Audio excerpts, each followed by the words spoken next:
दुनिया में कई कारणों से शेर को जंगल का राजा माना जाता है, जिनमें से सबसे बड़ा कारण है शेरों की शिकार करने की क्षमता। जिस तरह से शेर शिकार करते हैं, बड़े बड़े जानवर उनके सामने आने से डरते हैं। दुनिया भर में शेरों की कई प्रजातियां पाई जाती हैं। उन प्रजातियों में से दो प्रमुख हैं, पहली एशियाई शेर और दूसरी अफ्रीकी शेर। आपने कहीं ना कहीं कभी ना कभी इन दोनों का ही जिक्र जरूर सुना होगा। वैसे तो ये शेर लगभग 2 लाख सालों से एक दूसरे से दूर हैं और लगभग ये कहा जा सकता है कि इनकी दुनिया ही अलग है।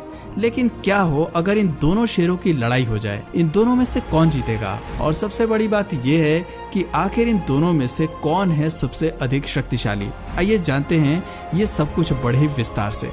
जब हम दो प्रजातियों की तुलना करते हैं तो सबसे पहले ये जानना जरूरी होता है कि आखिर इन दोनों प्रजातियों के कितने मेंबर दुनिया भर में शेष बचे हैं। अगर बात की जाए एशियाई शेरों की तो उनकी संख्या अब 400 पर आ गई है और अफ्रीकी शेर 3000 से अधिक इस दुनिया में मौजूद हैं। सदस्यों के बाद अब बात करते हैं इन शेरों के शरीर के बारे में। अफ्रीकी शेर एशियाई शेरों की तुलना में थोड़े से बड़े होते हैं।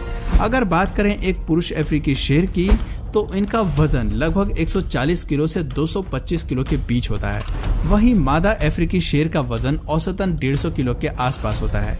अफ्रीकी शेरों की पूंछ 150 सेंटीमीटर से भी अधिक होती है। बात करें अगर एशियाई शेरों की तो उनकी प्रजाति में पुरुषों का वजन 150 किलो से 200 किलो के बीच होता है और मादा शेरों का वजन 110 से 150 किलो के बीच होता है।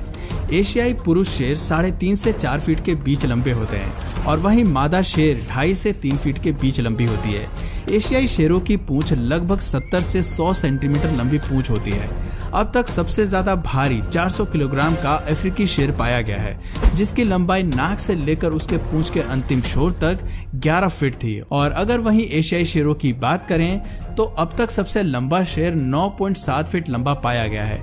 शेरों की पहचान उनकी भारी भरकम शरीर के साथ साथ इस बात से भी होती है कि उनकी गर्दन के आसपास कितने बाल हैं। एशियाई शेरों की गर्दन के आसपास बालों की संख्या दूसरे शेरों के मुकाबले थोड़ी कम होती है और उनके कान नजर आते हैं।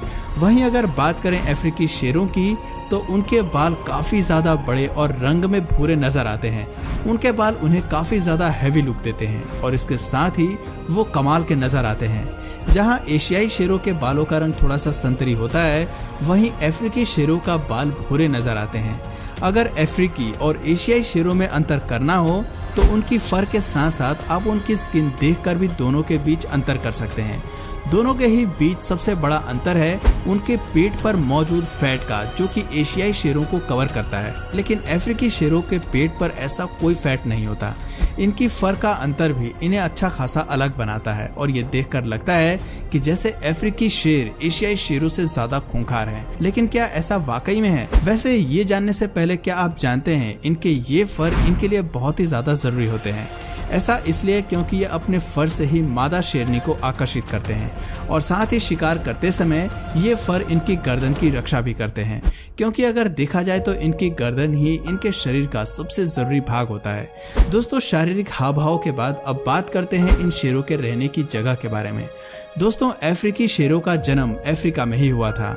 आपको ये बात सुनकर जरूर अजीब लगेगा, क्योंकि जिनका नाम ही अफ्रीकी है उनका जन्म तो अफ्रीका में ही हुआ होगा। लेकिन एशियाई शेरों के साथ ऐसा नहीं है। जीव वैज्ञानिकों के मुताबिक एशियाई शेरों का जन्म भी अफ्रीका में ही हुआ था और वो आने वाले समय में एशिया की तरफ बढ़ गए थे। अगर अफ्रीकी शेरों की बात करें तो वो अफ्रीका के सवाना के जंगलों में वुडलैंड और स्क्रबलैंड जैसी जगहों पर पाए जाते हैं। अक्सर आपको उनकी गुफाएं इन्हीं के इलाकों में मिल जाएंगी। वैसे आपको ये जानकर हैरानी होगी कि पूरे अफ्रीका में सहारा रेगिस्तान और वर्षावनों को छोड़कर कोई भी हिस्सा ऐसा नहीं है जहां पर अफ्रीकी शेर के अनुकूल परिस्थिति ना हो। और खास तौर पर अगर सवाना की बात करें तो यहाँ तो अफ्रीकी शेर मजे लूट कर रहते हैं, क्योंकि यहाँ पर हर तरह का शिकार असीमित संख्या में मौजूद रहता है। वहीं दूसरी तरफ अगर बात करें एशियाई शेरों की तो वो पहले पर्सिया, मेसोपोटामिया, बलूचिस्तान में पाए जाते थे और अब ये केवल इंडिया में ही शेष बचे हैं। भारत में भी इन शेरों की संख्या बहुत कम हो जाने पर किसी तरह से इन्हें बचाया गया है और गुजरात के गिर जंगलों में संरक्षण दिया गया है। यहाँ लगभग 400 एशियाई शेर मौजूद हैं। रहने की जगह के बाद अब बात करते हैं खाने पर, क्योंकि एक शेर को खतरनाक यही बात बनाती है कि वो जंगल में किसी का भी शिकार कर सकता है। अगर बात करें अफ्रीकी शेरों की तो उनके पास विकल्पों की बिल्कुल भी कमी नहीं है। वो कभी ज़ेब्रा, हिरन, जंगली भैंस और बारहसिंगा पर हमला करके उन्हें अपना शिकार बना सकते हैं। कई बार तो बड़े बड़े झुंड अपनी आवश्यकता के अनुसार बड़े जानवरों का शिकार करने निकल पड़ते हैं, जैसे हाथियों के शिशु या फिर जिराफ या फिर जंगली भैंसा। इन सब शिकारों का शिकार वैसे तो ये तब करते हैं जब ये समूह में होते हैं, लेकिन जब ये अकेले होते हैं तब ये छोटे छोटे पक्षी या रेप्टाइल्स का शिकार करके अपना काम चलाते हैं। एशियाई शेरों का भी खाने पीने का स्वभाव कुछ ऐसा ही है। हालांकि इस बात से इनकार नहीं किया जा सकता कि अफ्रीकी शेरों के मुकाबले एशियाई शेरों के पास बहुत ही कम शिकार करने के विकल्प मौजूद हैं। उनके पास अधिकांश समय नीलगाय, चीतल, हिरण, सांबर हिरण, भैंसों और बछड़ों का शिकार करने का ही विकल्प होता है। दोनों ही समूहों के शेर ये कोशिश करते हैं कि उन्हें ताज़ा मीट मिले। शिकार करने की पद्धति के बारे में अगर विचार किया जाए तो अफ्रीकी और एशियाई दोनों ही प्रकार के शेर समूह में शिकार करते हैं और 30% सफल होते हैं। यही जब वो अकेले शिकार करते हैं तो उनकी सफलता 17% पर आ जाती है। शेरों के शिकार के बाद दोनों ही प्रजातियों में यह देखा गया है कि पुरुष शेर पहले शिकार पर जायजा लेकर उसे खाते हैं और उसके बाद कुछ बचने पर ही शेरनियों को मिलता है। हालांकि आपको ये जानकर हैरानी होगी कि समूह में शिकार करते समय अधिकांश काम समूह की शेरनियों को ही करना पड़ता है। हालांकि वो छोटी और काफी ज्यादा लचीली होती हैं और उनके शरीर पर किसी भी तरह के लंबे फर मौजूद नहीं होते। शेर वैसे तो काफी सारा पानी पीते हैं, लेकिन इनकी ये भी खासियत है कि अगर इनके पास पानी उपलब्ध नहीं है तो ये अपने शिकार के ऊपर मौजूद नमी से भी अपना काम चला सकते हैं। खाने की आदतों के बाद अब बात कर लेते हैं दोनों ही प्रकार के शेरों के व्यवहार की। चाहे अफ्रीकी शेर हो या एशियाई शेर, दोनों ही तरह के शेरों की एक खासियत है कि ये काफी सामाजिक हैं और समूह में ही रहते हैं। वैसे तो शेर बिल्लियों की प्रजाति से ही आते हैं, लेकिन ये एकमात्र बिल्लियां होती हैं जो कि सामाजिक रहना पसंद करती हैं। शेरों के समूह में शेरनी का काम सबसे ज्यादा रहता है। उसे शिकार का पीछा करने से लेकर उसे दबोचने तक लगभग सब कुछ ही करना पड़ता है। वहीं अगर बात की जाए समूह के शेरों की तो वो अक्सर ही आपको सोते हुए नजर आएंगे। वो औसतन 20 घंटों के लिए प्रतिदिन इनएक्टिव रहते हैं और कुछ भी नहीं करते। अक्सर या तो सुबह के समय या फिर शिकार होने के बाद ही उन्हें थोड़ा बहुत एक्टिव होते हुए देखा जाता है। अगर आपको रात के समय कोई शेर एक्टिव नजर आए तो उस समय उसका एक ही मकसद है, शिकार करना।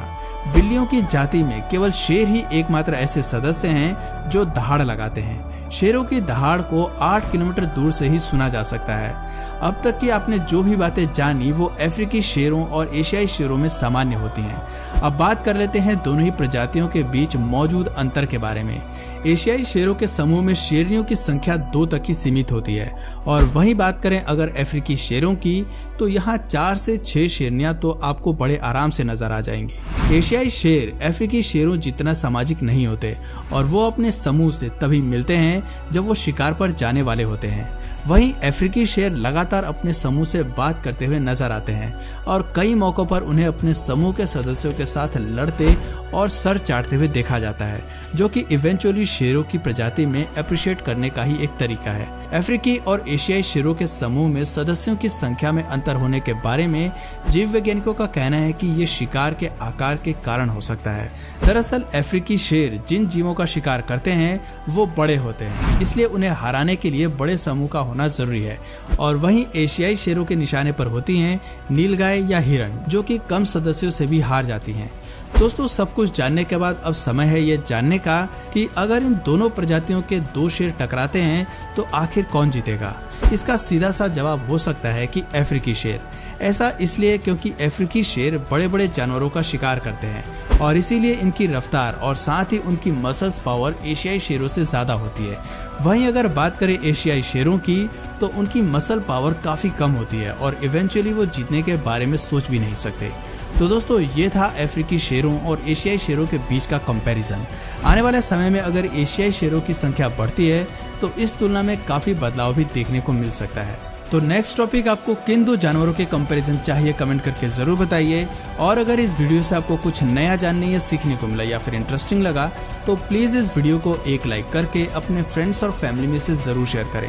और यदि आप इस चैनल पर नए हैं तो प्लीज इस चैनल को सब्सक्राइब करके बेल नोटिफिकेशन आइकन को ऑन कर लीजिए ताकि हमारे आने वाले वीडियोस आप मिस ना करें। मिलते हैं फिर किसी वीडियो में नए टॉपिक के साथ, तब तक के लिए नमस्कार।